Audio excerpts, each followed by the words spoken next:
I'm joined by Chris Hindmarch-Watson. Now, you might recognize his voice, but maybe not his face. I've actually known Chris since I was 12 years old. He's an announcer. He announced last night's finals, and you're here all week. I'm trying to learn a little bit from you. I was on your show today. You have a million things going on at once, but we met 14 years ago.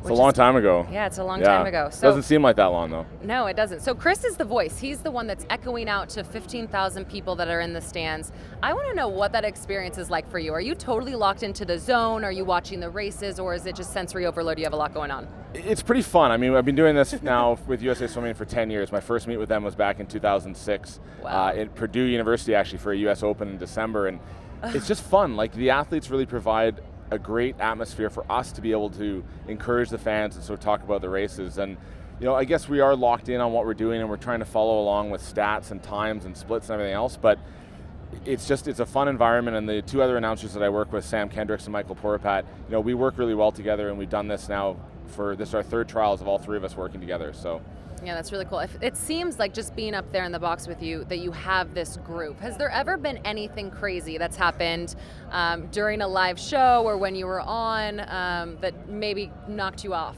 I mean, there's always stuff going on. There's always so much going on that, the meet here is so great because there's so many other people around that are helping out with getting the awards presenter sheets written out on who's winning, who's presenting, and everything else. And sometimes you scramble for that, but it always seems to come together. Back in 2006 at Pan Pacific Championships, when I was the announcer, the director of hosting, the site manager, head of security, and a couple other things on the schedule for that. Yeah. Just a couple other. Did you need anything else added to that list? A couple other duties that was pretty busy for that meet in Victoria, but it was a lot of fun to do. Yeah.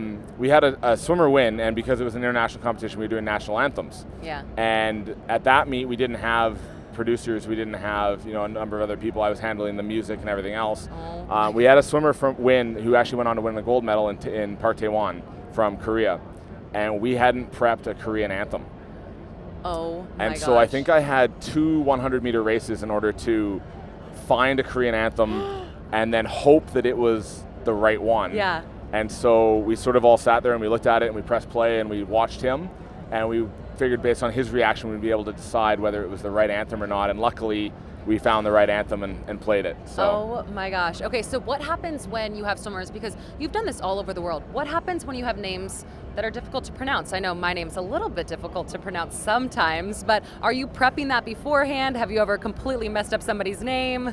I mean, I've obviously messed up some people's names, and I always refer to it as just butchering people's names, but we do some work behind the scenes on making sure that we try and get them right. And especially for an event like this, when someone's in a semifinal or a final, it's really important to make sure that we do everything we can to get their name correct, because their mom's listening, their grandma's listening. Yeah. There's a lot of family that have put a lot of effort into this event, and so we want to make sure that we make their experience as enjoyable as possible. But we just do a little behind the scenes work, and for the international events, I actually go back, I watch a lot of ice hockey, a lot of NHL, and for that I think that I have a little bit of a heads up when it comes to some of those Scandinavian names from Sweden or Finland and Russia and stuff like that. So yeah, we do a lot of work on prepping those names. So what about when you're going into a race and you have somebody, cough me, who you really want to, and maybe are rooting for? And I know for me, I've been hearing your voice for so long that it's so comforting to me. And when I hear that Chris is announcing, it feels like home, and it feels like a back home meet no matter where I am. And I know that I'm not the only one who thinks that. So what's it like when maybe you're rooting for somebody who's in the water?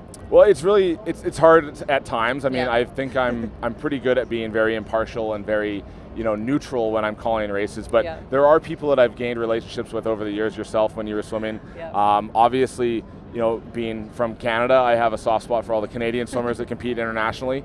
But it is important to maintain that neutrality, and there might be a little bit of an emphasis when you're introducing them, but it is very important to be neutral and not really show any bias as you go through the motions. Yeah, and I think that you do a really good job of that. I like that, and I have so much respect for all the work that you do. Now, I know that some people, Celine Dion, maybe some singers or artists in some way, will rest their voice before a big event like this. What are you doing? Are you not talking for a week? Are you having flashcards, or do you just walk into this and run the show? Well, I'm obviously not talking for a week because I'm here tonight with you, but I don't really have anything special that I do. I just like to come on and talk and get the crowd into it and behind the swimmers, and it's not something that I prep for or I do, lozenges or anything like that. Sometimes after an event, if it's been a long session, a couple hauls, sort of help sort of soothe the throat for the next day. Yeah. But there's nothing that I do on a regular basis that I would say would sort of be a routine.